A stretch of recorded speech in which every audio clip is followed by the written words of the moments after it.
Welcome to the Commercial Kitchen Chronicles, the podcast dedicated to the commercial food and community repair industry. My name is Pat Finley.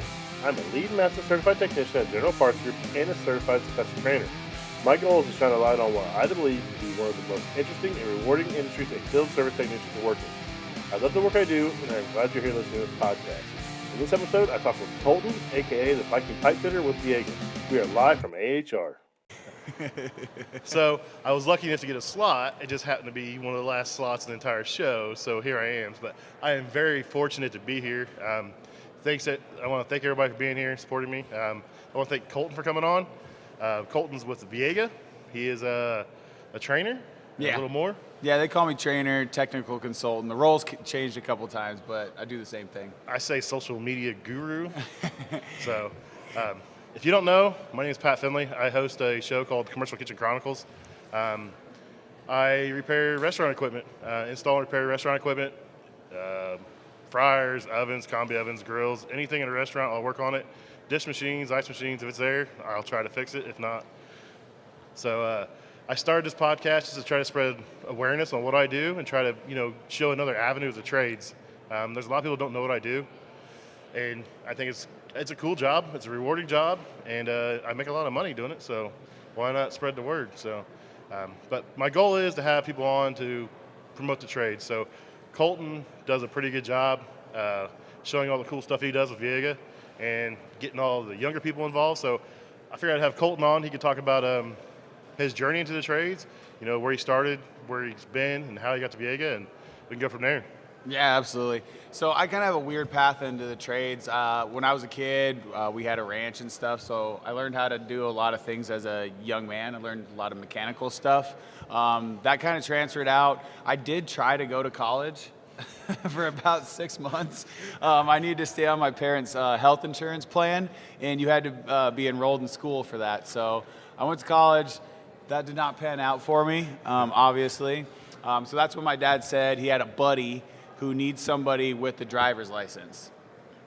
So I had a driver's license, so that's when I started in the union as a pipe fitter. It fits. It worked out super well, and then I just went to work, worked hard every single day, did what I was supposed to do. In my third year, I started getting to run crews and stuff because I had tried really hard and I had some of that prior knowledge coming in. And then I kind of worked my way through that pretty quick. So by the end of my career, I was a superintendent, run a lot of jobs, had a lot of different weld certs, but at that point I was trying to manage employees. It was great. It was super fun. I liked doing it, but I kind of found that I was like 27 years old and I was at the top. Like I was like, well, I'm a super. This is where I'm going to be in the trades forever. So I started opening up my eyes and I wanted to look for something else to do. My company actually built Viega's headquarters. They did the mechanical on it. And I had a buddy who got a trainer from the plumbing side, trainer position, and he said it was really cool. So I was like, well, I think I could be a trainer for Viega. So I went and did the interview because they already knew that they liked me, and I got the job at Viega as a trainer just so I could try to expand what I was doing. Plus, I love the product. So I've been using Viega the whole time that I was a pipe fitter. So coming over and training on it was kind of like second nature. Like, I already use this stuff. I already talk about it. I already know how it works. So now I just teach other people how to do that. Did a little bit of social media. I kind of got into it by accident. I didn't have cable or internet until I worked for Viega. So I was about 29 when I got cable and internet. I always tell people the story. When I moved into my house, I actually cut the cable off my house because I didn't want it detached. It was like right through the middle of my yard. So I just cut that cable off and it fell back to the power cord. And then Viega wanted me to go home and train for my house, and like, you got to have Wi-Fi. And I was like, I don't even know what Wi-Fi is. Like, I don't know what you're talking about. So they sent me home with a little hotspot. I blew up the hotspot. They had a lot of big bills because I didn't know how it was working. So we were watching movies and stuff. And they're like, you need to get like a real internet back to your house. So that's how I got into it. And then I got into social, and I just love the platform. It's super cool to kind of get to reach some of these younger guys and push them into something like I had, because I grew up with not a lot. And then I got into the trades, and now I have a lot of cool stuff, and it's all based in me being mechanically inclined and being able to go to work and work hard. So it's a great way. I think some people, they have like the helmets to hard hats type thing. In my world, it's a little bit more of like handcuffs to hard hats. Like, I got to find something I can do to make good money, and it was a great career choice for me and kept me out of trouble. That's a cool story. So I grew up dirt poor, bounced around from house to house. I changed schools a million times growing up as a kid. I started off as electrician in trade school in high school, so you could do vocational. So I took 2 years of electrical. So we'd wire a house every year, and it'd be like a habitat thing and be in partnership with that. So we'd build a house, wire it, we had all different phases. And then we'd also do the electrical maintenance of the school. So here I am, 17 years old, and I'm working in classrooms on 277-volt lighting circuits with those kids in there. I'm blowing up strippers, blowing up linesmen.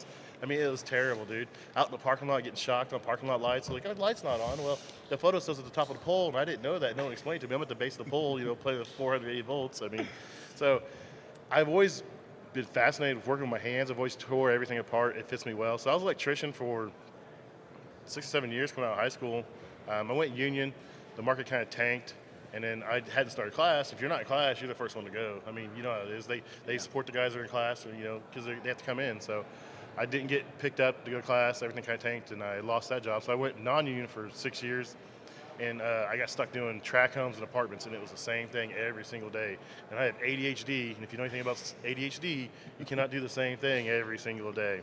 So my dad worked for a company doing what I do, and he started off as HVAC, and I didn't really do it, but he worked in the restaurant industry. He transferred over, so he got me a job with the company he was at when they got bought out by a bigger company. He didn't want to be a part of that kind of takeover, so he got me in, and I did 3 years training. For hot side, I wanted to do refrigeration, and they didn't want to teach me for refrigeration. They're like, "You're good enough on hot side, let's let it fly." And I'm like, "I can't have this. I'm bored."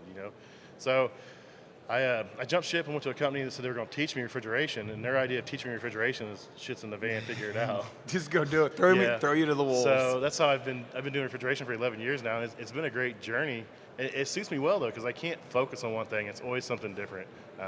So how I got started in the podcast and the social media stuff. I had social media, and I started listening to podcasts. I was listening to Gil, and I was listening to Tool Pros and all those other guys, and I started following all these guys on Instagram. I'm like, man, these guys got thousands of followers. They got all these cool tools and stuff. I'm like, the plumbers, the Omars, everybody out there, they have all the cool stuff. And I'm like, well, there's no one showing the restaurants. I'm like, let's get in on that. So that's where I jumped in. I said I was going to do a podcast and ADHD style. I was like, I forgot about it, But my work caught on when I said something about it, and they liked the idea. So I was walking past the vice president of operations office, and he's like, "Hey, Pat, I want to talk to you." And I was like, "Oh man, what'd I do?"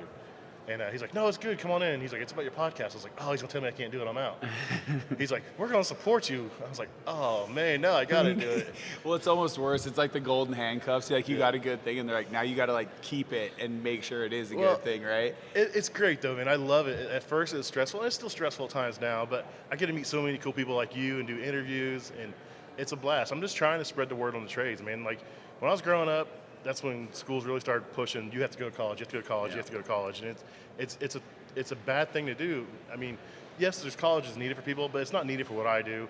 It's not needed for what you do. I mean, unless you want to be an engineer, something like that. But dude, I make a ton of money doing this, and it's fun. And my son, he's my apprentice now, 20 years old. Oh, poor guy. He's making double what I made starting out with 16 years ago, and he lives in my house still, so he's got it pretty made. But so he was like, he wanted to play football, and he could have went and played football somewhere, and he kind of got the COVID thing kind of screwed him. He did really good, but didn't get to do school visits and stuff, and he was starting to he was trying to figure out what he was going to do, and his buddies were going to JUCO and stuff, and I'm like, look, I was like, I make too much money. You're not going to get anything for free. Yeah. I said, you screwed around a party, so your grades suck.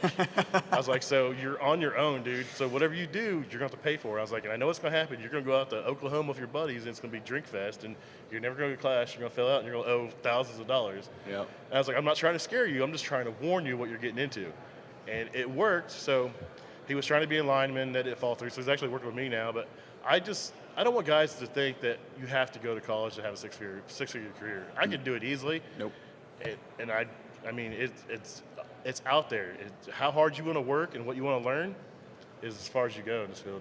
What I always like point out to people is like you have endless opportunities. I think a lot of different careers like have a stopping point in them. Mm-hmm. There's always a point where it's like, well, this is what I do. Mm-hmm. This is how much I get paid. This is the end of the market. And when you look at construction, there's just tons of different avenues. If you want to end up in sales, you end up in sales Yeah. out of it. If you want to like turn and like go back into the trades and dig in deeper and train people like you are, you get even deeper into that. So it really opens up that door to people in a way that I don't think they even understand. Yeah. So like, I don't know, like you said, talking to the younger guys, I really liked, we had a high school group today and I walked them around and like, you could be a business owner. You could work for somebody else if you don't want to take on all the insurance and all that worrisome kind of stuff. So there's all these different avenues, and it's literally whatever you put in. Yep. Like I like something where like my input is my output. Yeah. As hard as I try, it's what I get and how much I get paid, and it's just a really interesting way to go about work. Yep. So I don't know. I think too many people miss out on it. College is great. I point out to a lot of people. My wife went to college. She's got a master's degree in counseling, and I make a whole hell of a lot more money than her. So it's not even a bad thing. It's just that there's not enough value put on things like that sometimes. And if you go to college and you don't have a focus, you're really in trouble. Yeah, I mean, we're in such high demand in all trades that the money is ridiculous. Like I said, my son is making like double what I started off 16 years ago, and he still lives in the same room he's lived in for the last 17, 18 years in his house. So. Well, it's kind of scary to think about actually that he has that much money. It's a dangerous thing for a young man to have a whole lot of money. Technically, his account's still linked to ours, so we know how much money he has. But he's got a goal. He wants to save $75,000 and then buy a house. So that's cool. But he's smart. I mean, he just did terrible at school because he had ADHD, and we never tested him. I had it. I dealt with it. Figure it out. Find an outlet. And my outlet was barely making it out of high school. And his outlet was, I'm going to go hang out, play sports, and hope for the best. And he made it out. But, yeah, he's a smart kid. He does day trading. And, one day in, 15 minutes, he's like, I just made $800. I'm like, what? That's awesome. He's like, 15 minutes, I made $800. I'm like, why are you working here? Yeah. Well, and I think people learn differently, too. So Yeah. a lot of this stuff, like a lot of college and a lot of the reason that's good is that, can you sit down and do your homework every night and follow the rules? And, for me, I'm a smart guy, but I can't follow a single rule. Mm-hmm. I'm never going to do what somebody else tells me to do, and I'm going to run whatever that is into the ground. Yeah. Whereas with the trades, it opens that up a little bit, and you get to work with your hands and do something a little bit different and touch things and feel things versus, hey, this is your work, go do your work and stick to it. So I like that kind of open feel to the business where I can do what I want sometimes. Yeah, I mean, I'm my own boss. Yes, I have a boss, a dispatcher, and a phone, but, I mean, how fast I fix a call or how fast I get to my next call is all up to me. All I want to do. If I say, this call can take a little longer, I just do it. No one's barking at me. I mean, overtime calls come in, emergencies come in, that happens. But I'm my own boss for the most part. I mean, they got GPS and they tell me where to go, but I'm listening to whatever I want to on the radio. Yeah. If I want to have headphones in, I do. I mean, it's cool. It was the same when I was an electrician. I could do whatever I want and had fun. It was a blast. I got bored and I wanted more. And, like where I'm at now, I'm a tech. I worked up to lead tech, and then now I train for us and our sanctioning body. And then, I do the social media stuff, and they support me with that. So I'm trying to push the trades that way and try to push my trade and all the trades in general. But it's never ending. Like, I was talking to my marketing guy. I was like, I want to get more involved in marketing stuff. I said, I love what you do. I said, we need to have other stuff that we do that shows what we do, not just the guy's name inside an oven that's fixed with his thumbs up or the van. Yeah. I'm like, we need to show guys in there getting after it and fixing stuff, and that kind of stuff. So that's something I'm working on when I get back. And he's like, you sure you want to take on more? And I was like, you've been dealing with me for the last year and a half. You already know the answer to this. Absolutely. So you're talking about going faster. Like, what do you get to press? I know commercial kitchen is a lot different than a lot of the areas that Viega plays in. But I know we've talked a little bit about you have gas-fired equipment, so you might get to use some Mega Press, Pro Press on drains, things like that. Yeah, so I'd be able to I rent a tool. I'm terrible. I'll go pay the money and rent a tool from a supply house and buy the fittings, because I don't want to do the fire watch. I mean, you understand fire watch. For anyone who doesn't know, fire watch is where you can't have a burn. You got to have a guy standing there. I mean, I've heard some as far as 24 hours. Yep. You're going to pay 3 guys to stand there 8 hours for nothing. It speeds up the job. It's safer. It looks better. I mean, I don't solder enough to make it look all nice and pretty. Dude, mine's got big old burgers hanging off of it. Looks like cat crap. I mean, it's terrible. I just don't do it enough. But the press, it's not taking the skill out of it. It's making it easier and making my job more efficient. So I do water lines. So a lot of times I'll get to a job and it'll just have a copper stub out. Okay. And then most of the time I just sweat on a male adapter and just threaded brass on there, and I hate the looks of it because it's all bulky and nasty. So, if I can, I try to press copper on there and try to mount everything to the wall. I want to make it look good. I want to make it look like, Jeff or Mike Flynn did it, not some guy in a kitchen. So No. So, but I do some copper stuff. I try to change anytime I see PEX come through the wall. I'm not gonna try to change it over to something rigid because it's in a kitchen. People hit it with carts and all kinds of stuff. So I changed it over to something rigid mount so it's not gonna get ripped off the wall. And then I'm trying to get us into Mega Press gas because all the time, man, I'll run into a kitchen. Hey, we're ready for install. You get there and it's got a 3 or 4 inch gas main across the back, and it's got a T, and it's got a 3/4 inch, hookup. And I'm like, I need an inch and a quarter. I need an inch. I can't do nothing with it. It's like, I'll just put an adapter on there. I'm like, well, gas doesn't work that way. It doesn't like to be choked down and blown back up. You're gonna have issues. Yeah. And then projects on hold. I'm calling a plumber. So if I have the capabilities to go in and cut that out and Mega Press gas in, I can take care of it myself. I may have to get fittings, but I'm not waiting a week for a plumber to come in and then, I'm going to take all these lines apart. Because in a kitchen, you can have a 10-foot wall or you can have a 100-foot wall full of stuff. You never know what you're going to run into. So just the capabilities of what you can do with that tool just blows everything out of the way. It's super nice to do that and pop in there. And and especially on those larger sizes, versus like you said, a week, and then somebody's got to come and make a weld. So you're shutting the gas all the way down to make a weld, purging it all the way out versus I'm going to shut the gas off, but I'm going to cut it and press it in, not worry about blowing anything up. Yeah. It's going to be ready to go when I want it ready to go today. And it kind of opens up your whole company now, right? So you guys aren't paying somebody else. Because every time you're I got to pay a third person to come in and help us out now. So that's the problem. A lot of times they're like, what's the cost? What's the cost? What's the cost? And well, the fittings are more expensive, but guess what? Just time and speed and the way it looks makes up for that. It's like, what about the tool? The tool's expensive. I'm like, if you use the tool, it's like we have other tools we use, we charge a fee for. We can charge a fee for using this tool. And so they're starting to catch on, they're starting to understand it. So I'm trying to price out setups for a few of the markets. I'm not sure. I'll make sure my office gets one. But I know we're going to do quite a few of them, so I'm trying to get it all set up. But I wanted to be able to do all kinds of stuff. I want to be able to do refrigerant lines. I want to be able to do water, gas, everything. So the biggest we do copper is 2-inch, but gas is just kind of, you never know what you're going to run into. It could be a 2-inch manifold, it could be a 4-inch manifold. I've got restaurants that have 10-pound systems now. Oh, yeah. They can't, I don't know, it's crazy, man. That's a lot of gas. Dude, I seen 2 pounds. I was like, I figured it was a 2-pound system. And a guy was walking out. He's like, hey, are you going to install this piece? I was like, yeah. He's like, you got a 10-pound regulator? I was like, no. He's like, that's what happened. They didn't put the right regulator on there, and they melted this thing. It literally was like a cast iron tilt skillet with stainless steel top, and it was waved. I can't believe the valve opened. I've actually seen a couple of those high pressure. I redid a school right before I went to Viega, and it was their cafe area, and it was 10-pound gas. So we did the same thing. We had to change out the regulators on the roof because they were all set for 2 pounds. So nothing was working correctly, and they tried to blame me for it, and I was like, no, I don't know what's going on here, but it's definitely not my fault. Yeah, normally in that situation they'll have a big regulator, in the kitchen or in the ceiling. They didn't. They were just feeding everything. I was like, I'm glad you said something, dude. That's wild. I was because I would have been responsible for a $10,000 piece of equipment becoming a paperweight. So. Well, I appreciate it. That's for sure. I like getting us into a business that's not normally thought of too. You know what I mean? Because I don't think people understand. We can use this in a lot of different places. So it's always nice to start getting somebody to press who maybe thought it was never a thing. So I remember when you and I first started talking, and I was like, I can probably get you a tool, and we can probably figure this out. And you're like, I don't even know what I would press, dude. I don't know why I would want it. It's coming that way. It's gaining popularity amongst our office, and we're huge into safety right now. We've had some guys get hurt doing stuff, and some stuff they shouldn't be doing. It's if we got a lot of newer guys, and that's I use that to my advantage to try to get this program to go through. I'm like, we got newer guys. I don't know if they can do this. You don't want them to burn up a wall at a school or something, because sometimes it's not stainless steel. Sometimes it's Formica and he's popping through. I'm like, this guy doesn't have a mat or doesn't have a way to block the heat from burning up that Formica, and he's over there with a torch. I'm like, you got big. Now all of a sudden, we got to call a contractor back in to fix the wall, and. Even the experienced guys, I can't, I'm not going to lie and say I've never lit a stud on fire. I've done it. It's happened. Dude, I've crawled underneath some hot wells, and, that's something else I could probably use. It's hot wells. They're built in, and they'll have a copper drain, and you go in there, and guys they'll cut it out, and instead of soldering it back together, you go in there, and there's shark bites in there. I'm like, this is 200-degree water. You can't be having that pouring through a shark bite. So every time I see one like that, I always quote for all new copper. I always try to quote unions. I always try to go back in and press it back in.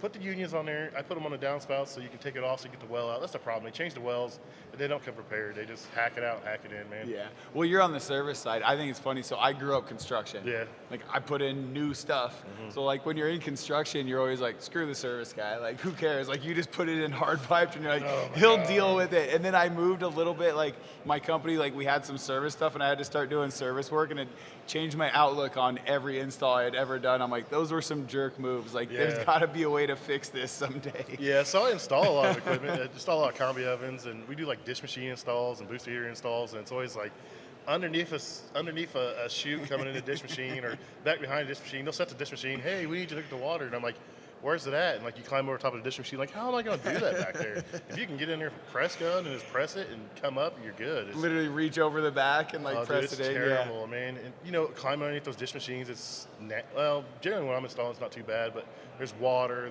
it's hot, it's tight spaces. Yeah.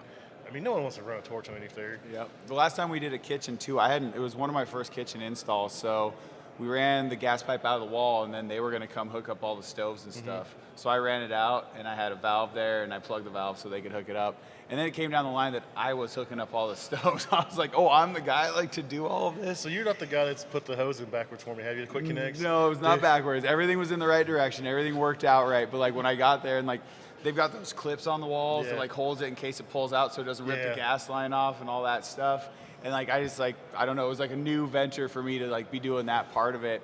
And it's one of those things where I was so glad that like, not even to sell for Viega, but I was so glad that I had used Mega Press, because a couple of them I had turned the wrong direction. So the way the feed came out, like it wasn't, like it just couldn't reach. And I just like got on there and like turned it back over, like there you go. Like I'm super glad this was pressed. That's the coolest thing I like about the gas system is you can make a swing joint out of it, or if you mess up and you got to move it a little bit, you can do it. So there's a lot of possibilities of that stuff. So it's cool, man. I love all the stuff you guys offer. I love watching your content, dude. The stuff you come up with is great.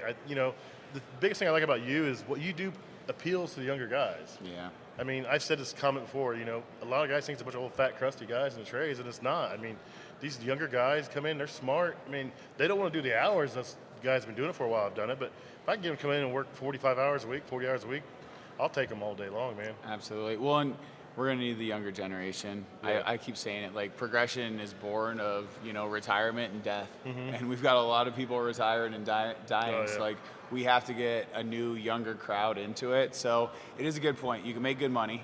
Oh, yeah. And I think you and I have both proven like you can look cool doing it and you have got a all good kinds of time fun. doing it. Yeah. Like it's not this like horrible, I can't believe I have to do this job. There's really sucky days, but the sucky days always seem to be worth it. Like when I look back at my career and I start talking about like these different days, like the stories I go back to and like what I'm proud of were those hard days. Yeah. The easy ones, you don't go back like, oh, remember that super easy day? Like, remember when we struggled through, we got this done, we took care of somebody, we made some money doing it. Like, it's a cool career that gives you a lot of pride in what you do. And I think most people miss pride in like what they do in their lives. Like they kind of have like a meaningless job. Whereas like when I look back with what I've done, I'm like, man, I can take pride in everything that I've done because it was actually fun. But on top of that, like people got some stuff that they needed done. Yeah, I'd like to be an electrician, but like I said, I got stuck doing track homes and apartments, and it was the same thing, so I just kind of got burnt out on it.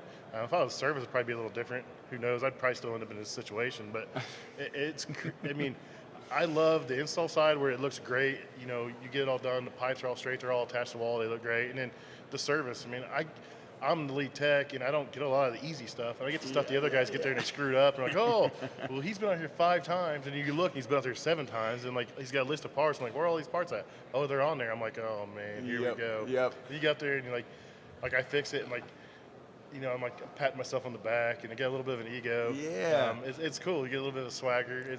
I love it because it's rewarding. I mean, to know that you went in there and fixed something that someone else didn't, it's cool. I used to always come home and tell my wife, I was like, I feel like I'm being punished for being good at my job. Oh, because I would do the same thing. Like if somebody sucked and like blew up a job and destroyed it, they're like, well, Colton can go handle it. And I'm like, oh my God. I'm like, I get all the worst jobs because nobody else will do them. I'm like, this is so sad. Oh, yeah. I'm the same way. I'm like, the same breath, I'll be like, oh, I'm the only guy who can fix this, and then I have to go fix it. I'm like, man, I don't want to go fix this. Make someone else learn this stuff, man. Yeah. Like, well, you just were bragging about it. Now it's your chance to shine. I'm But like, it does push you a little bit, though. So, like, when you get to a couple of those and you've helped people out and stuff, like, you're like, when they're on their way out, you're like, hey, like I would have done this, and this, like I would have handled these things this way, and like maybe next time it won't have to be me. Like you can kind of take up that slack a little bit. Well, I always try to like explain to them, if I go behind someone, I want them to be there, and it doesn't always work because we're understaffed, but if they can be there, I like to be there and like walk them through how I came about it and show them what they did wrong, and hopefully they learn from it. You know, guys call me for tech support all the time, and I don't give them the answer. I'll know the answer from the symptoms because I've done it long enough. I've done it enough times, but I always ask them questions. You know, if something's not mine, like, what's your gas pressure? Oh, it's okay. I'm like, no, that's not the answer. I need the pressure. I'm like, oh no, it's fine. I'm like, no, fine and okay is not an answer, dude. You didn't check it. You're lying to me. Exactly. So I try to like lead them down the path that they'll figure it out, and a lot of times they won't call me for it again because they know, because I figured it out last time, and it's just trying to teach people, man. Yeah, I enjoy teaching. Like, it's so crazy that I enjoy. Like, I train for Viega, so I teach all day. And like coming from like the background that I did, I hated school. I did not like teachers, like because I was a bad student, so of course they didn't like me. Well, they just didn't teach the way you could learn. Yeah. School's it's a book, man. Teachers are pigeon-toed, whatever you want to call it, into a certain path. They have to take that path. And anyone who doesn't fit that path, you're just considered a bad student. When really they don't take the time to adapt to your learning style, I think. Yeah. And I think we do a poor job as a country, pretty much. Well, and that's kind of what's cool about Viega. So like when we started doing our virtual training, our first virtual trainings were PowerPoints. Oh. You get on, there's virtual, here's me clicking through PowerPoints. I did a couple of those, and I started thinking to myself, I was like, if I had to show up to this class and take a PowerPoint class from Viega, I would never do it again. So we did a couple of those, and I reached out to my boss, and I was like, hey man, can we just like turn on the camera? Like, let me show some fittings, let me do what I do in person, but like, let me do it on camera. And they were open to it. And he was like, yeah, that's a great idea. That's cool. Did a couple of those, and then all of a sudden it was like, all the trainers need to do this. We need to get better cameras. Yeah. We need to start doing different angles. We need to figure this and that out. So we took something that was just like a little idea and kind of sucked. Like, we didn't want to do virtual training, but we had to. Yeah. And we turned it into something that was really special. Yeah. So I think people reach out all the time, and like, they'll take a meeting with us, and we leave, and they're surprised. They're like, man, I did not want to come to this, but it was so good and it was so cool. And like when they say that, you're like, all right, this is all worth it. Like, I'm so glad we went this way. Like, makes me feel good about it. Like, we're different. We're doing it the right way. Yeah. So I teach for Cefesa refrigeration. I do it a couple times a year. So I was actually supposed to go to one classes. I've been doing refrigeration for like 8 years at this point. And my boss was like, I want you to go to this class. I'm like, I'll take any class you give me. I didn't know it was basic level. So I had a big job come up at school, had some walk-ins go down, and instead of fixing it, they wanted to rebuild. So like, it canceled. I didn't get a good class. They canceled it, and then all of a sudden over the summer, the president of the company is like, "Hey, you're going to go to this festival and teach refrigeration." I'm like, "What?" Like, "Yeah, we want you to do it." So I went out there, and the first time I wasn't teaching. I just sat through the class to see what it was. It was literally 90% of PowerPoints. Dude, there's pictures from Copeland from like the 80s in these PowerPoints, dude. And I was like, I'm gonna beat my head against the wall. There's like that old corny voiceover over the whole presentation. Yeah, dude, I just like, this is miserable. So I came back and like, hey, we want to add some more hands-on. I'm like, okay. So, and then once I officially got announced as the trainer, they're like, okay, we're going to revamp it. So now I'm about 50-50. So cool. I'm trying to work out all that stuff. And I told them, I'm only using 3 TVs in the classroom. They're like, well, there's 4 TVs. We want you to use all 4. I was like, no, one's going to stay in the lab. So I can take my computer back in the lab, and I can show it there, and I can get these guys to tear stuff up, man. They're trying to do install. So they do an install program, so they're wanting to get into the press world there too. So I teach everything, man. I start out the basic refrigeration cycle, thermodynamics, and work my way through, and I try to do it all hands-on, dude. PowerPoints is just, the first time I did it, I made PowerPoints. I'm like, this is stupid. I don't want to do this. These guys don't want to see this. Yeah. Let's go back there and tear some stuff up. There's this tiny little benefit to some of the PowerPoints, like having that little backup, because some people like to read and see it. So if you're going to like have that PowerPoint, like let them see a picture, let them talk about it. But I like use that as like a jumping point for everything else. And like, I think something that I missed as a student is like you said, like they didn't teach the way that I learned. So they just threw it the same way they've always thrown it. If I'm in a group and I notice that this group is like antsy, I'm like, we're in the shop all day. Yeah. If I'm with a group and it's like they're more relaxed and like maybe they had a rough night and I can tell that they like don't want to be standing up and like doing all the shop stuff, like we get a little bit more classroom and we go a little bit more technical, and having the ability to kind of like pivot on that and just like have all those capabilities is what sets it up. And like that's why I feel lucky to be at Viega, because not only do I get to do like the cool training and stuff, but like they've also provided a multi-million-dollar facility that I get to do the social stuff Yeah, out of. Like, that's I get crazy. to provide that to other people. They see the value in it, so we get to bring that like Yep. twofold plan, like training all day, getting to do that cool stuff, and when I've got the time, I get to put out cool content Yeah. that has to do with Viega and show it off a little bit. So I think a lot of people are like, "Oh, you're so good at it." I'm like, "Well, I've got a pretty good support around me. Like, I have myself, and then like we literally have the Viega social team and Yeah. like social and PR manager, like these people who do the real job." And I'm just making fun videos, so it Yeah. like all ties in together Yeah, really well. Yeah, I've mentioned that concept. I was like, man, you do really good. He's like, no, I got a lot of people behind me to support me, and they're really good at their job. So, and I'm getting that way too. You know, I won the social content award somehow, and I still am blown away and amazed by it. But like, my social media guy for my company is always like, oh, you post too much. I'm like, look, see, I don't post too much. No. So, but he's always there to help me out. My parent company wanted to like, hey, if you record stuff, you can send it to us. We'll edit it to you, and we'll send it back, and you can post it. I'm like, I don't want it super edited. I don't want people to know that someone else is doing it. I want it to come from me. Yeah, a little rough and raw. I'm like, and you can see my progression from when I first started, where I'm at now, and eventually you'll see where I go. I mean, I don't want someone to do it for me, but I appreciate the support and the feedback, and they're like, hey, do this, you know, if you need this, you know, record this way. So it's cool that they support me. So it sounds like you got a great support staff too, so that's really cool. Yeah, well, and having that support too, because like I'm good at it and I have like a natural knack for it, but like having people like Becca who like runs our stuff and who is there to like kind of like back me up and like tell me like, hey, right now like this kind of thing is trending. Like what we're seeing is this and this. Like most people don't have that. Most people don't have like a whole team who's like, I'm really good at this. Like let me kind of lead you down this path and like maybe this could be a good idea and like you could try that out. Like it's a different feel to it. Yeah, so our parent company has all that, but my company that, you know, our little corner of the company doesn't have that. We got a marketing guy, and I'm trying. That's what I want to do. I want to be more like I don't want to come out of the field, but I want to like help with the social media and try to help grow that side of it a little more. I don't know. We'll see what happens. It's cool. Well, and I think you need the twofold. Yeah. Like it would be crazy to say like all of a sudden like I'm just gonna do marketing. Yeah. Because then what do? You start to lose touch with like who you are and why like people like you and why we like your content, why you won the award because you're that real guy. Yeah.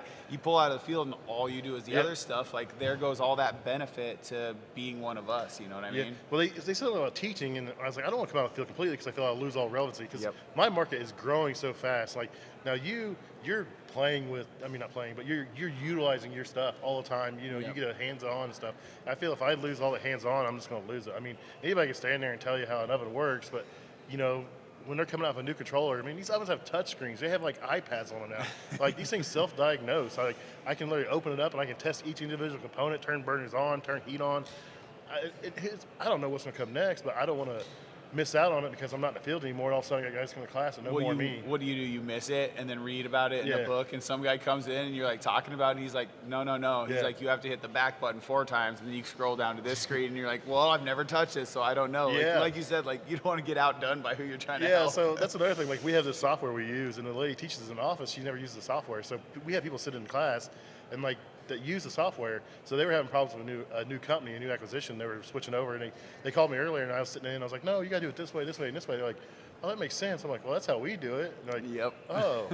So it's just amazing the things that are out there. So. When you learn so much better, like we do a lot of tooling stuff, and like I'll be talking with the tooling manufacturer about their press tool, and I like ask them a question, and they like won't be able to answer the question, and I'm like, do I know more about this than you do because I touch it all day and like I've been screwing with it? You do, yeah. Like I heard about one of the press competitions out there. The guys were saying that the tool was faulting out. It wouldn't make more than 4 presses in a minute. Yeah. And like I was telling everybody, I was like, so what you guys were doing wrong was like you have to wait this long after each press before you pull the trigger, or else it does not like reset its counter. Like you could have all gone faster, but who presses all day like I do? Like there's not many people who are trying to make more than 4 presses a minute like I have to all the time. It was just a race we had. So like the one tool, like you go back to back to back, and it was literally like a second and a half faster too. Yep. So it was like a huge concert. It was all in fun though. We had a blast. My team got our butts kicked. I had my little Canadian buddy that talked trash for 2 weeks, and then we get stomped, and then he was talking, so he was chirping at Shaw so much, and then Shaw was chirping back. I was like,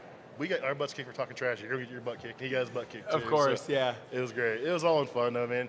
This environment, this community that's born from social media is amazing, dude. It's kind of wild. I love it. My wife makes fun of me. She's like, you're out there. She's like, you're like a hero. You're like a celebrity. I'm like, At AHR. I'm like, nowhere else in the world. I'm like, at AHR, everyone knows me, but like the rest of the world is like, we don't care who this guy is. That's the same way. I was at NAFM last week, which is a restaurant show, and like all kinds of people were like, we watch your content, we love you. The president of my company came up and was talking to me. I didn't know who he was, and he like came up a couple of times talking to me and stuff. And I see his name was Clint. He works at Partstown, and later on the night I went somewhere and they're like, you know who that is, right? And I was like, no. They're like, that's the president of the company. I was like, that dude's like found me on the floor 3 times. Yeah. And then he found me out here at AHR. I was like, what are you doing here, man? He's like, oh, we're getting into HVAC. And I was like, oh, that's cool. You know, and it's cool, and like I think that we're gonna like change it. Like I think it's gonna be more and more where it's the general public kind of understands it, and like people are gonna realize that we're doing something that's, I don't want to say it's easy. No. But you can get into it and you can like do it well, and people appreciate it. And I think we're gonna start to change that culture around it. Like you said, we're not a bunch of dirty plumbers with our cracks hanging out. Like it's a cool, fun trade, and like people are gonna change their minds. So I won't take any more of your time, but I want everybody to, I want you to give your information out where everybody can find you. I mean, I'm sure everyone that's listening to me knows you already, but absolutely, we'll put it out there. At Viking Pipefitter is going to be my Instagram. I'm at the Viking Pipefitter on TikTok because I'm stupid. And I started one TikTok and it was Viking Pipefitter, and then like I lost the login, so I started another TikTok, and that's the one that people should know, and it's the Viking Pipefitter. I'm also on YouTube, even though it's hard to find people to find for some reason. It's terrible. I tried tagging you. You wouldn't let me tag you. I tagged Viega, and I couldn't tag you. I don't know what's going on. I'll figure that out. It's also Viking Pipefitter. I've got some other things coming out. I've got an apparel line coming and some other surprises coming very soon. So keep your eye out for those. And really the big one here is you want to remember to follow at Viega LLC. Oh, dude. Because it's such a cool page. LLC. Don't tag some anime guy like I did yesterday. Yeah, it happens all the time. Luckily, one of my followers was like, dude, change that. You tagged some anime dude. And he took a screenshot. And I was like, oh boy. Yeah, I've tagged that same guy and like gotten messages back from him, and he's like, oh, thank you so much. And I'm like, wait a second, like this wasn't even on purpose, bud. I'm sorry, but those are kind of the big ones. And really, like, follow at Viega LLC because you get like. A lot of the information I do is fun, informative, but Viega LLC does the giveaways. That's who you want to reach out when you're like looking for a DM in your area. If you're trying to find swag, like that's really that main page. I'm here to support. It's a separate thing, but we kind of help each other, balance each other a little bit. They get to be a little bit more technical, a little bit more proficient. I get to be out there, have a little bit more fun, and break the rules when I can. Yeah, you better watch out. Better watch out. I like Troy. Is it Trainer Troy? Yeah, he's cool. I heard him on some podcasts and I started following him, and I see him on there doing stuff too. But I love your guys' stuff, man. You're always out there just showing everything you guys do and having a good time. So absolutely. It makes it fun, man. Make the trades fun, and we'll make the trades great. Yeah, and I'd keep your eyes out. We're looking at a couple different programs, so you might see more Viega people coming out, and it's just different ways of giving you the same kind of information because everybody learns different. Sweet. Well,